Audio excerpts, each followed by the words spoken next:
Alimento Diário, série Gênesis, O Princípio. Livro 1, O Princípio. Autor, Pedro Dong. Semana 4, tema, o início da restauração da terra. Leitura bíblica desta quarta-feira. Isaías, capítulo 9, versículo 6. Evangelho de João, capítulo 1, versículos 1 e 2. 1 Coríntios, capítulo 1, versículo 24. Hebreus capítulo 9, versículos de 11 a 14 e Apocalipse capítulo 13, versículo 8. Versículos para ler com oração, Provérbios capítulo 8, versículos 30 e 31.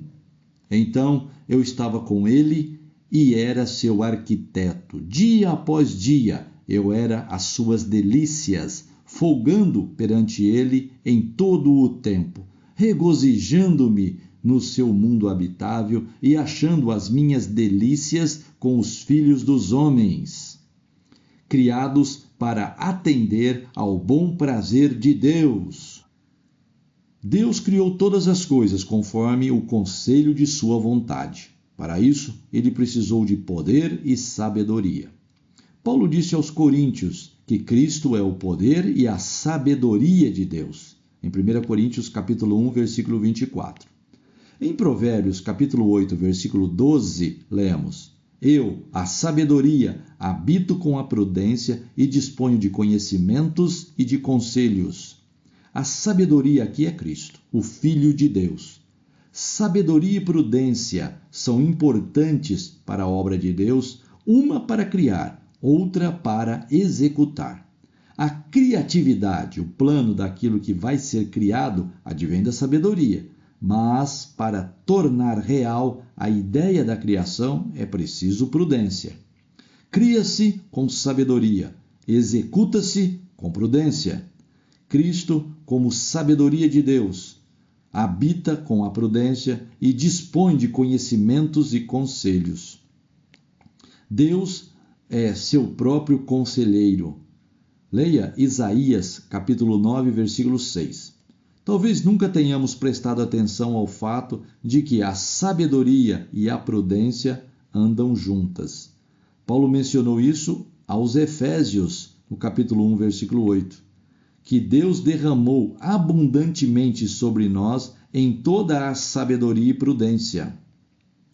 Dessa forma, podemos ver que na criação, Cristo foi o arquiteto do Pai, propondo todas as coisas conforme o bom prazer, o desejo do coração do Pai. Em Provérbios capítulo 8, versículo 30 nos diz: Então eu estava com ele e era seu arquiteto. Dia após dia eu era suas delícias, folgando perante ele em todo o tempo. Esse versículo mostra como era o relacionamento entre o Pai e o Filho na eternidade antes da criação. Antigamente tínhamos um conceito errado, achando que Deus era solitário e por isso havia criado o homem. Mas esse versículo mostra que o Filho era suas delícias, folgando perante ele, o Pai, em todo o tempo. O Pai e o Filho vivem felizes. Deus não é solitário, ele é completo e perfeito em si. Por sua misericórdia resolveu criar o homem, para que este participasse também desse relacionamento. Como somos bem-aventurados! O homem não foi criado por acidente. Pelo contrário, sua criação fazia parte do beneplácito, do bom prazer do coração de Deus. Isso é comprovado no versículo seguinte, Provérbios capítulo 8, versículo 31. Regozijando-me no meu mundo habitável e achando as minhas delícias com os filhos dos homens. Esse mundo habitável é a terra. O homem já estava no projeto que o Filho fizera de acordo com o conselho da vontade do Pai para atender a seu beneplácito. Cristo, o Filho, além de ser a sabedoria de Deus, também é a palavra. Confira Evangelho de João, capítulo 1, versículos 1 e 2. Ele estava no princípio com Deus.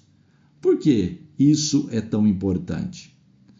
Porque o Espírito de Deus pairava por sobre as águas, pronto para restaurar a terra, mas só entrou em ação quando Deus falou. O Espírito precisa da voz de comando que vem da palavra de Deus para executar com poder sua vontade.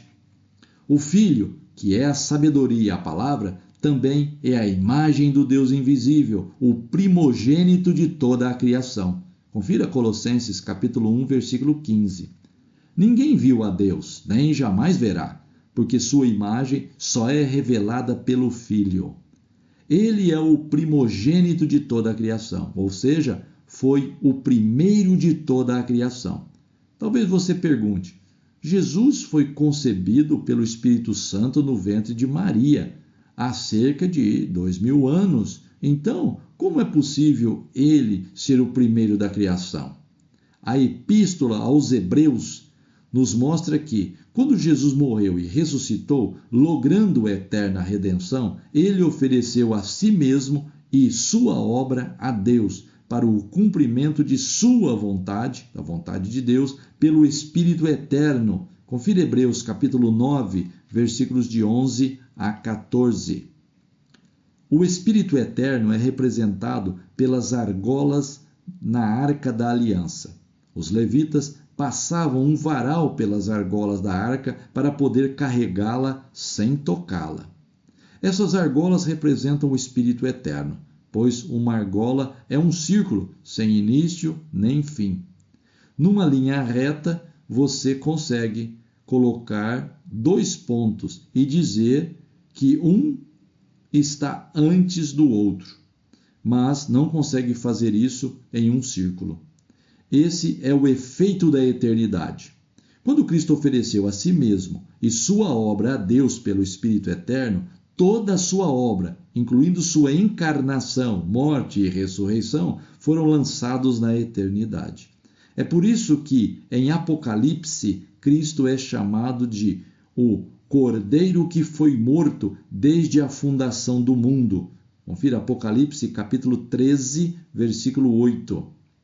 Lúcifer achava que Deus, como Criador, não poderia conhecer a criatura. No entanto, pelo Espírito Eterno, Deus já tinha a experiência do viver humano de Cristo. A eternidade não tem começo nem fim. Por isso, ao oferecer a si mesmo e sua obra a Deus pelo Espírito Eterno, tudo o que Cristo vivenciou não ficou apenas na linha temporal, mas foi lançado na eternidade, sem início nem fim. Por essa razão, Deus já conhecia o homem desde a eternidade, antes da criação.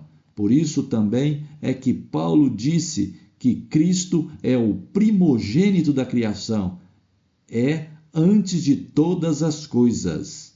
Leia Colossenses capítulo 1, versículos de 15 a 17. No universo, tudo o que é visível teve origem em Deus e veio a existir pela palavra de Deus, que é Cristo. Em Hebreus capítulo 11, versículo 3, lemos: pela fé, entendemos que foi o universo formado pela palavra de Deus, de maneira que o visível veio a existir das coisas que não aparecem. Para Deus, tudo é muito simples.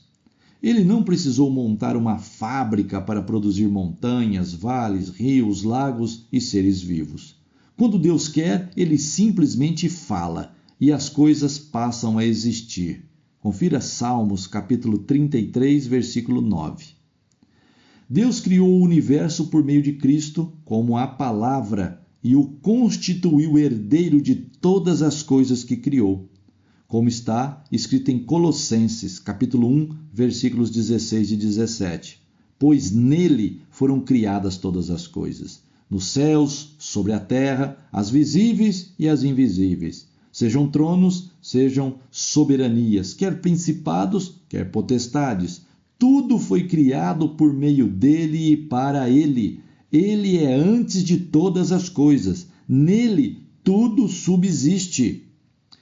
Cristo é o ponto que une o todo. Ele é o ponto de origem, o ponto de união, que une todos como um todo. Baseado no áudio que você acabou de ouvir, pegue um papel e anote a luz que você ganhou ouvindo essa palavra, a direção e também uma admoestação. Carregue com você essas anotações, releia-as novamente durante o dia e, se possível, compartilhe com outras pessoas também.